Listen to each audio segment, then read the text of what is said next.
تو رسول کریم علیہ السلام کا ہجرت کا جو سال تھا نا وہ 57 تھا، یعنی 60 پورے ہونے میں 3 سال رہتے تھے۔ اس وقت مدینہ میں ایک بڑی شخصیت کا انتقال ہوا۔ اب لوگوں نے نا، ہمارے یہ شیعہ دوست بھی عجیب ہیں، حالانکہ ان کی کتابوں میں نہیں مگر جعلی جو کتابیں ان میں لکھا کہ حضرت عائشہ رضی اللہ عنہا وہ اس طرح مری کہ امیر معاویہ مدینہ میں آیا، یہ ان سے ملنے گئی، اس نے کنواں کھدوایا تھا، اس پر کچھ خس و خاشاک ڈالا ہوا تھا، اس نے انہوں نے پاؤں رکھا، نیچے گر گئیں، اوپر سے پتھر برسایا گیا، وہاں ہی دفن کر لیا۔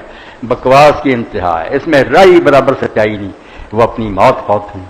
حضرت سیدنا ابو ہریرہ رضی اللہ عنہ نے جنازہ پڑھایا، اور اس دن بقیع میں قبرستان میں سوئی اگر گرائی جائے نا نیچے نہیں گر سکی، پورا مدینہ اور علاقہ منڈایا تھا۔ رسول اللہ کی بیوی تھی، عمر کی ماں تھی حضرت عائشہ صدیقہ رضی اللہ عنہا۔ تو 17 رمضان تھی جو تاریخ آ رہی ہے نا 17، اس دن فوت ہوئی، منگل کا دن تھا، سوموار سے آگے بقیع میں ان کی نماز جنازہ ہوئی، اور 5 جو تھے نا، 2 ان کے بھانجے اور 3 بھتیجے۔ دیکھیں تاریخ کس طرح محفوظ ہے، ان بچوں کے نام لکھے گئے جنہوں نے آپ کو رعد میں اتارا، اور آدمی کوئی نہیں اترا۔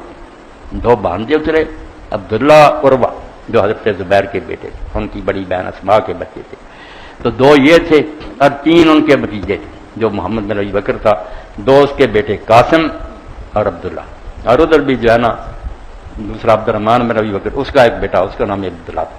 یہ 5 تھے۔